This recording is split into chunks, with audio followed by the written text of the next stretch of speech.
Hey, how's it going, everyone? My name is Derek Afasi. I'm the owner of Afasi Financial Group and RetireSharp.com. Today's topic, I want to discuss with you in depth how to avoid the biggest retirement mistakes. And first off, unveil what some of the biggest retirement mistakes are, show you what individuals typically do, how they fall victim to them, and then how they could avoid those mistakes, how they could make sure that they're covering their bases the correct way so that they have pure retirement confidence going forward, whether that is during your accumulation phase where you might be 5, 10, 15, 20 years out from retirement. How do you make sure that that is segmented successfully, or even further when you're only a couple years out from retirement or currently retired, how do you stay retired forever? So I'm going to break down each big mistake, and there's multiple mistakes out there, but I want to, and a lot of these mistakes actually work in tandem. So I want to try to expose some of these mistakes. Hopefully you're not doing these mistakes and you're able to fix it in time, to make sure that you can also, live that healthy, retirement lifestyle, and make sure that you're just super confident in retirement, because you do have those different areas covered and you're understanding the pros and cons of each situation.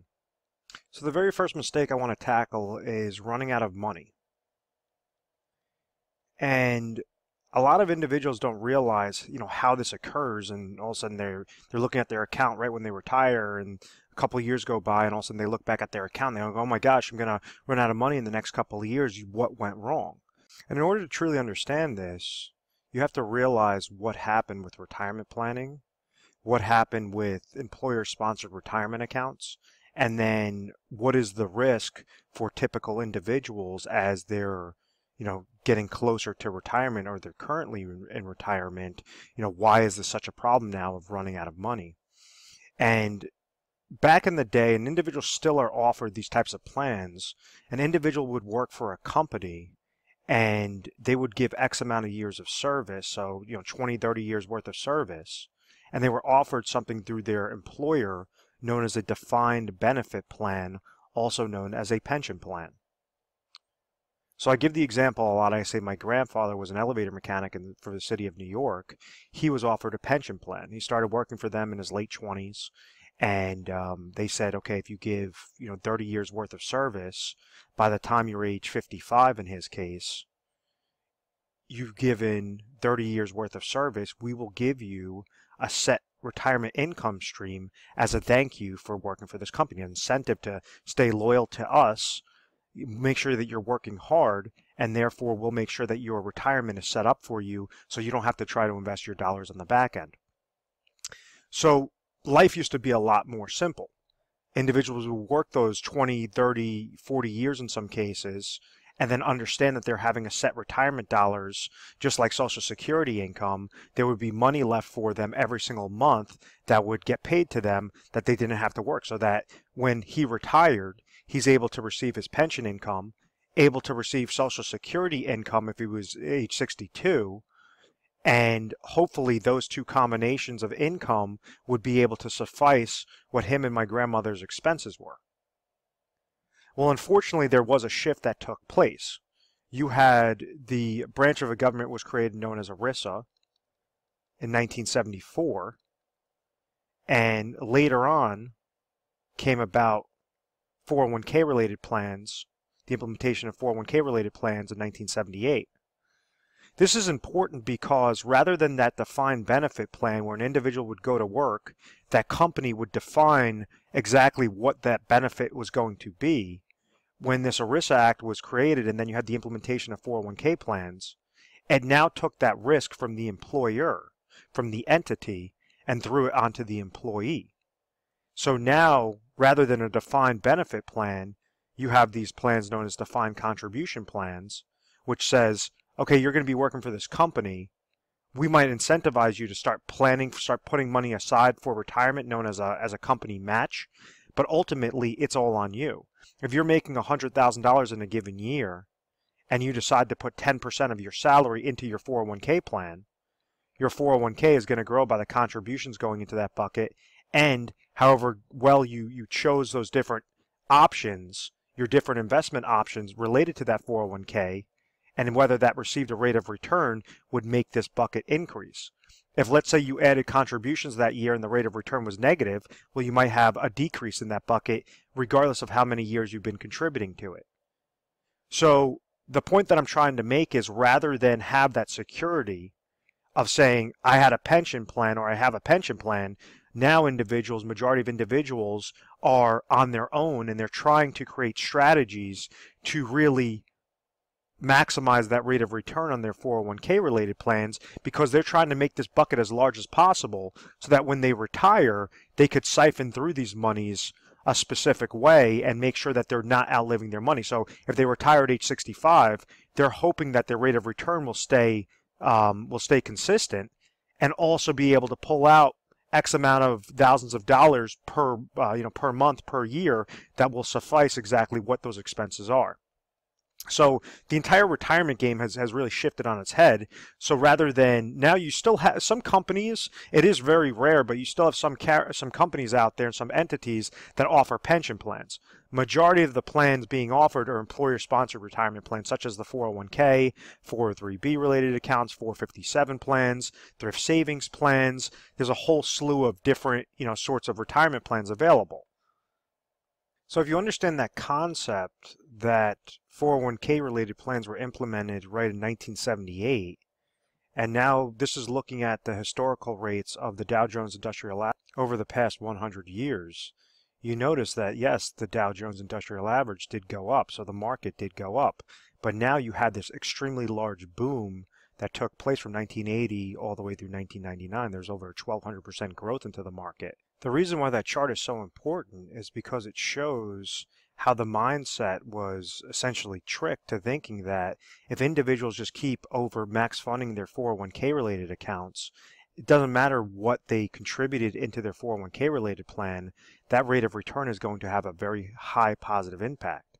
So it basically poisoned the mindset of saying that, okay, it doesn't matter, the market's just always going to go up, and therefore by the time I retire, I could take out very large distributions from my retirement bucket and never worry about outliving it, because I have nothing to worry about. The market's just always going to be booming, booming, booming.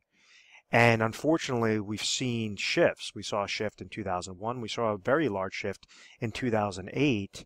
And it showed us that no, in reality, the market could be volatile. You've had the tech bubble bursting, the Great Recession that occurred, and then on top of it, you now have those baby boomers that were placing dollars into the market now have to sell out of the market, liquidate their shares, liquidate their funds, to therefore use as retirement income. So if you have more individuals that are selling out of the market than placing dollars into the market, obviously that could create a problem.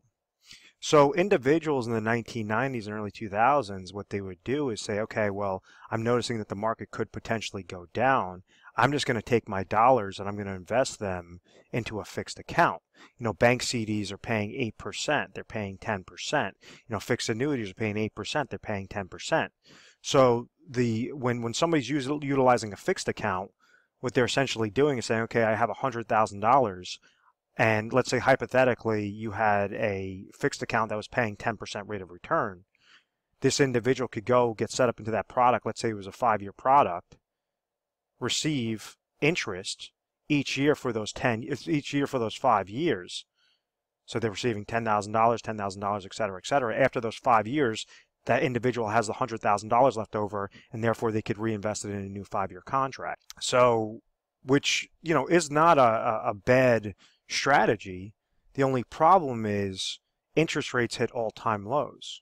So instead of a bank CD paying or a fixed annuity paying 8-10%, now you're lucky to see a bank CD paying anywhere between 1 to 2% for that same duration of time. A fixed annuity paying 3%, 3 to 4% for that same duration of time. So everything has essentially shifted. You have market volatility, and instead of going into those types of fixed accounts where an individual would just be able to preserve their dollars and live off the interest, that's been thrown out the window. So now, there has to be a strategy in place. So what individuals try to do is they say, okay, well, this market thing, I remember having good growth. Maybe I'll just be a little bit more conservative and still invest in the market, and hopefully everything should work itself out. that hope is the big question mark, and that's where the first retirement mistake is outliving their money. And what I mean by that is a concept known as reverse dollar cost averaging. Let me clear off the screen. So what reverse dollar cost averaging does, it's a computation of negative aspects towards retirement accounts that is the leading cause to make individuals outlive their money. So if you take that example where an individual was investing their dollars in their 401k plan, and let's say they retire and they're 65 years old and they decide, okay, I want to start pulling monies from these accounts.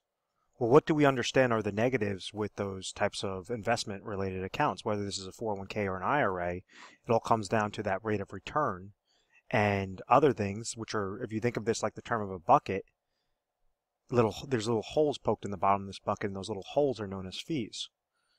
So like as an example, you have with an individual like 401k, you have 401k related fees, and typically 401ks have mutual funds in them with very expensive mutual fund related fees.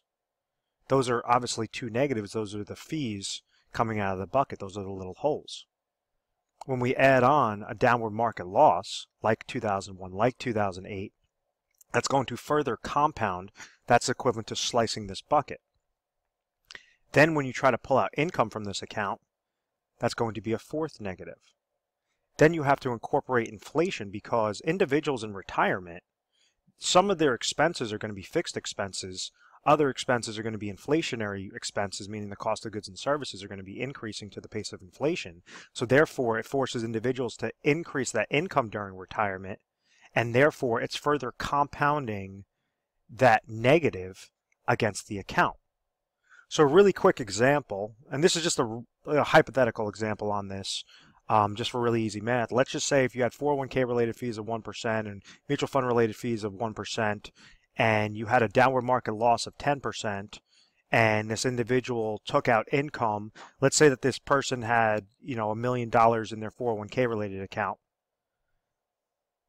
And let's say that the 401k related fee was $10,000, the mutual fund related fees were another $10,000, and they got hit with a 10% loss, which is a $100,000 loss. And let's say this person needed $50,000 of income to live off of for that year, and we're not even going to incorporate inflation. What exactly happened to this bucket? Well, from day one, from the beginning of the year, they walked into the year with $1 million. They walked out of the year with minus $170,000. So then their new account value would be looking at $830,000. That's a large problem, because the next year, even if they gain 10% rate of return, or even if they gain that 10% rate of return on their overall value, that 10% rate of return is not $100,000 anymore. That 10% rate of return is $83,000. So this reverse dollar cost averaging is that compound interest regarding the negatives. So how exactly do you get a chokehold on those negatives? How do you reduce those fees? How do you reduce that downward market losses? How do you make sure that when you're receiving income, you're leveraging your components the correct way? You're leveraging your assets and accounts and income sources the correct way for pure retirement confidence. And the number one thing is you have to be mindful of this. You can't just leave your money to chance and say, oh, I'm going to shoot from the hip and hopefully everything will work itself out. Because this is why time and time again, individuals are outliving their retirement dollars, or on the opposite side, they don't have that much money in retirement. So they have to rely on Social Security income, or they have to work well into their 70s just to be able to make sure that they could have enough income before they pass away. And that's not living. That's just a guess. That's a hope that everything's going to work itself out, and unfortunately the numbers are not in favor of individuals not utilizing a strategy. A big problem with employer-sponsored retirement accounts such as the 401k, 403b, TSP is when I'm talking about the contributions, obviously that's controlled. This rate of return is all determined by what those funds that you choose, how well they perform. So when you have those employer-sponsored retirement plans, you typically are going to have options between 5 to 25, funding options to choose from. So think of them as eggs in your basket. When individuals take money from their employer-sponsored retirement plans and they roll them over into IRAs, individual retirement accounts, they could go and now have, 3,000 different combinations, 3,000 different eggs to choose from, so that they can more cherry pick into something more customizable, depend upon their need, depend upon what their risk tolerance is, what their income goal is, and try to set that out the right way. The next retirement mistake that occurs when individuals try to do that, whether that's, accumulating their dollars or rolling them into the IRA and just saying, oh, well, I have more eggs, so therefore I should, more options to choose from, so therefore I'm going to be chasing returns and everything should be doing really well. So the negative with chasing returns is leaving yourself exposed to downward market losses and something known as sequence of returns risk. And what sequence of returns risk does is it shows you that, like, when you have an average rate of return, let me pull up a really quick chart. So this is where you have a lot of, wealth accumulation advisors that they're going to talk about, look at the rate of return, look at the rate of return. And with a sequence of returns risk, or just, the risk associated with those negatives, anytime you have a downward market year, and if you're really trying to chase returns and leaving yourself exposed, this is obviously an extreme hypothetical example, but I want to try to, prove my point regarding why negatives could significantly hurt you. And if somebody had a $100,000 investment, and let's say that, on paper it showed that it gained 50% the first year, then it lost 50% the second year, then gained 50% the third year, lost 50% the fourth year, gained 50% the fifth year, Wall Street math is going to tell us that this person had an average rate of return of 10%. They would have gained plus 50% at the end of those 5 years. Divide that by 5 years, would be 10% rate of return. So everything obviously looks on the positive. Well, when we look at the real account value, what occurred, and this is showing that a person is not trying to pull money from this, they would have had that average rate of return, but would have ended up with a value of $84,375. Or if you had $1 million, $843,750 that would have dropped down from that $1 million account. So that would have been a minus 15.625% rate of return in real numbers and real value. That's obviously a problem. So the most important thing, if you're trying to utilize your accumulation, or even when you're in retirement, you're trying to utilize a strategy to avoid reverse dollar cost averaging, above all else, you have to make sure to eliminate those negatives, to try to decrease or have some sort of safety net on there so that you're not having those large swings in the market. And there's a term that I always, or a kind of a phrase that I always say is, negatives in retirement can hurt far worse than gains could help you. And this is showing a chart that if you lost 10% of your portfolio in 1 year, it's going to take you an 11% rate of return just to get back to break even. If, let's say, you go further down, if you lost 30% in your portfolio, it's going to take you 43% just to get back to break even. If you lost 50% in your portfolio, it's going to take you 100% just to get back to break even. So above all else, you have to make sure that you have that safety net in place, or you have certain mechanisms in place to eliminate those negatives and make sure that you're getting that nice safety and consistent rate of return each and every year. Because in your retirement years, when you're not working, when you can't pump more dollars in there, and now you're trying to siphon this out, these are very large impacts, and you don't have that time horizon that maybe if you were in your 20s and your 30s and you had a significant impact or a significant downward loss to increase further. And that concept coincides with a term that I use for wealth accumulation, and I say that this is something that I read in a financial publication. It just always stuck with me, is the acronym of TIME. Stands for taxes, inflation, market losses, and expenses. And when you're accumulating, you want to make sure that your accounts are growing most tax efficiently, that you're beating out the pace of inflation rather than just throwing your money underneath a mattress, that above all else you're avoiding downward market losses. And then the fourth negative is that you're making sure that you're placing your dollars in the most inexpensive plans, or if you're paying a cost, if you're paying some sort of expense, there has to be a benefit tied to it. So whenever you leverage this acronym of TIME, you always keep that in the back of your mind, you could beat out that shift that occurs, or those negatives on how individuals are not able to successfully accumulate their dollars.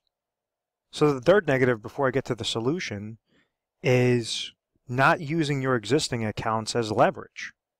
There's so many times that individuals have these retirement accounts that are sitting there, or they have income streams that are sitting there, and they don't look at them as retirement assets. What I mean by that is, like, a very large one is Social Security. That is a very large retirement asset.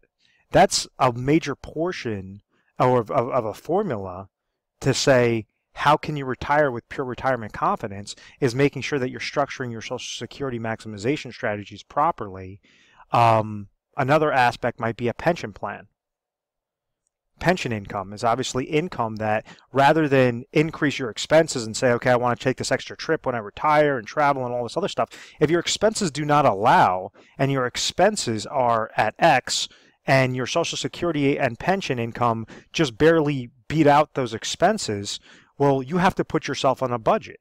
You can't go and say, oh, well, I worked my tail off all my life, and now I want to enjoy it, and now I just want to burn through all my money. And if you don't have that disciplined mindset, you're never going to be able to properly retire. You're going to fall victim to those large retirement mistakes.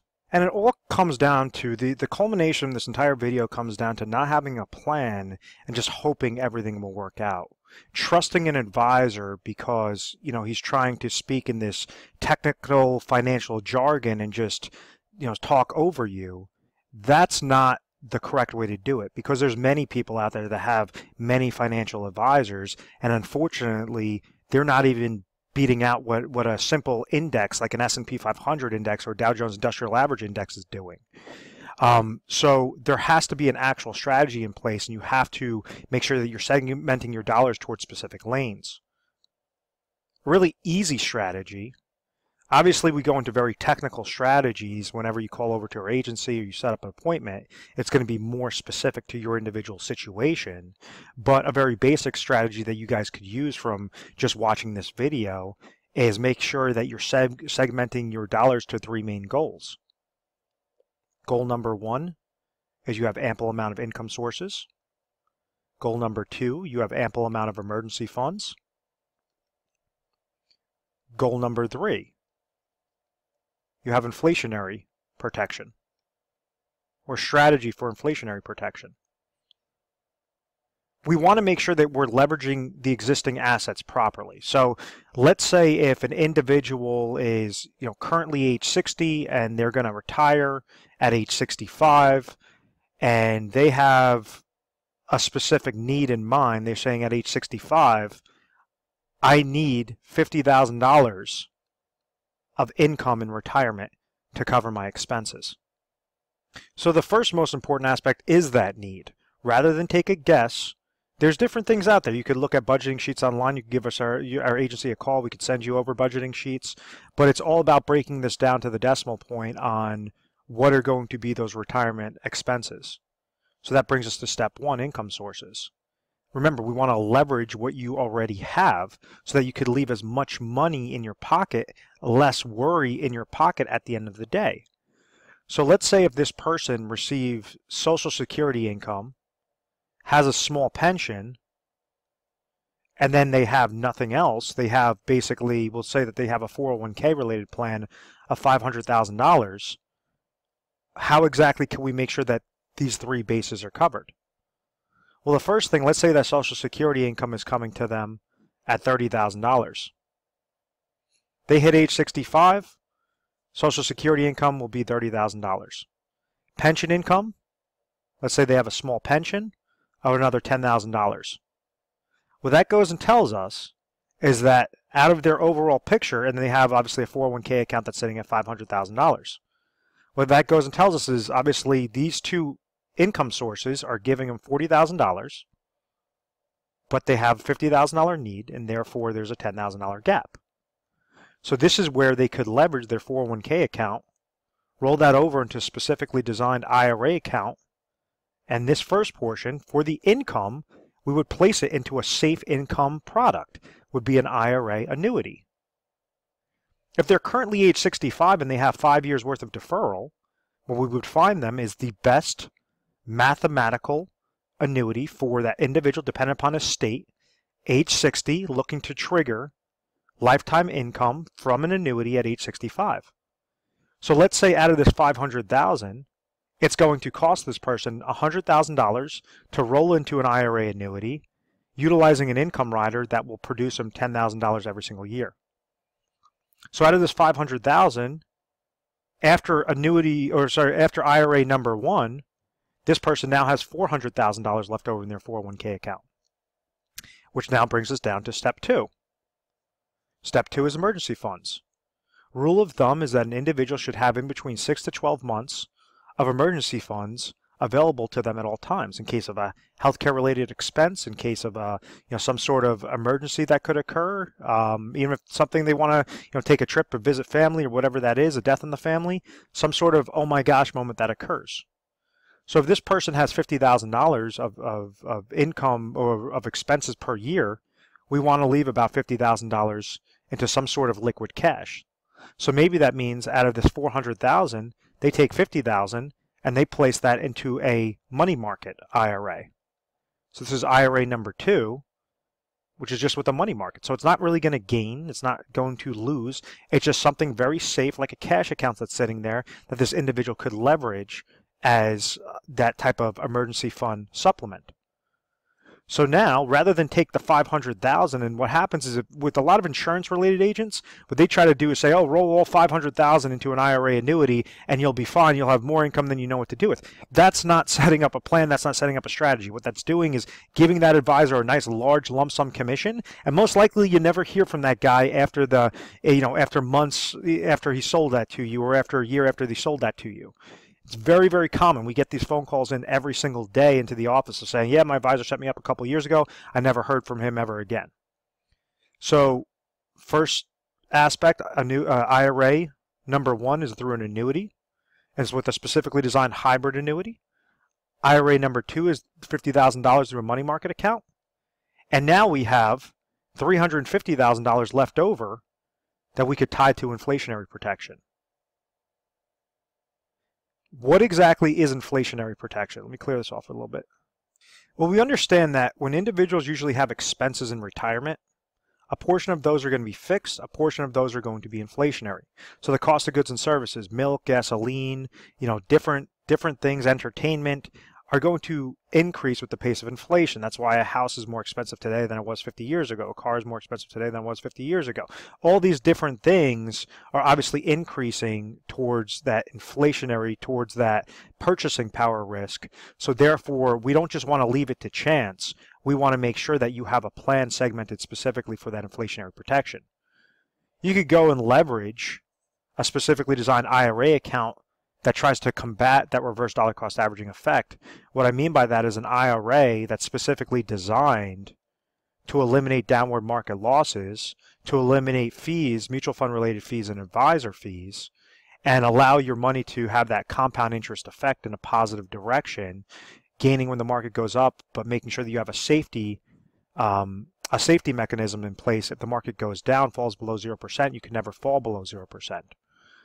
So that might be one aspect, or you could leverage this towards a managed money route and make sure that you're segmenting dollars on not an emotional based plan, not trying to just go after return, but have something where you're eliminating downward market losses, but trying to really get a nice consistent rate of return. So you could roll that over into specifically designed IRA through managed money route. There's fee-based planners as opposed to retail-based planners.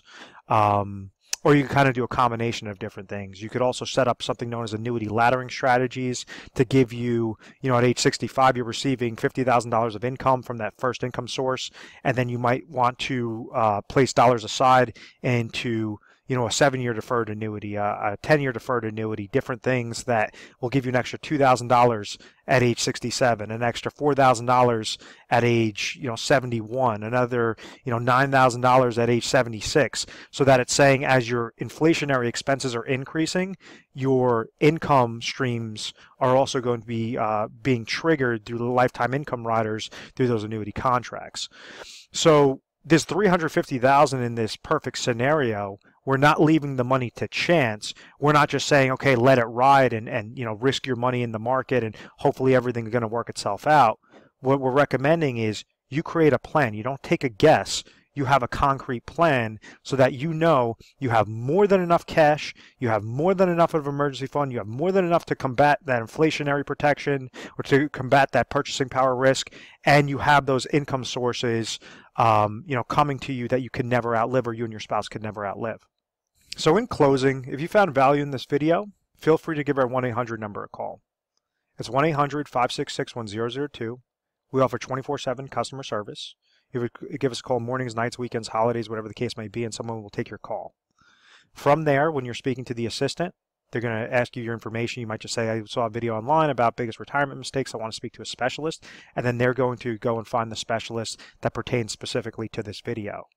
That's one way on how to do it. Another way, which is probably more efficient, is to go through our website, which is retiresharp.com or afasifinancial.com. They both take you to the same exact spot. And what you're going to see is a little icon on the bottom right-hand side of the screen where it says to schedule an appointment.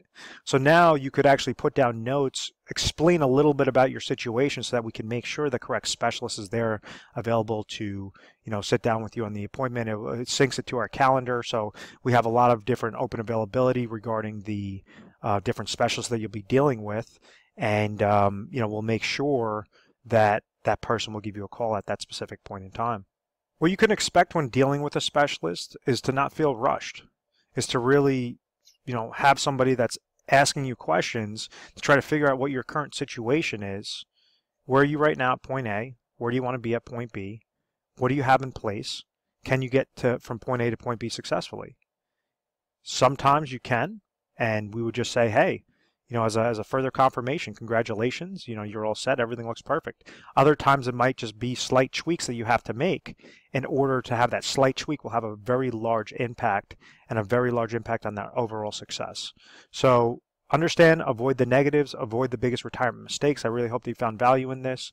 When dealing with a specialist, we try to educate you first and foremost through personalized videos, literature pieces, different things to make sure that you're very comfortable. We're A+ rated on the Better Business Bureau. We've always had very good reviews. We've never had any complaints, and it's because of this methodical process, or what I believe is because of this methodical process. Thank you very much for watching this video, and please make sure to subscribe to our YouTube channel, Retire Sharp, so you can have access to the most updated videos. Thanks so much, guys.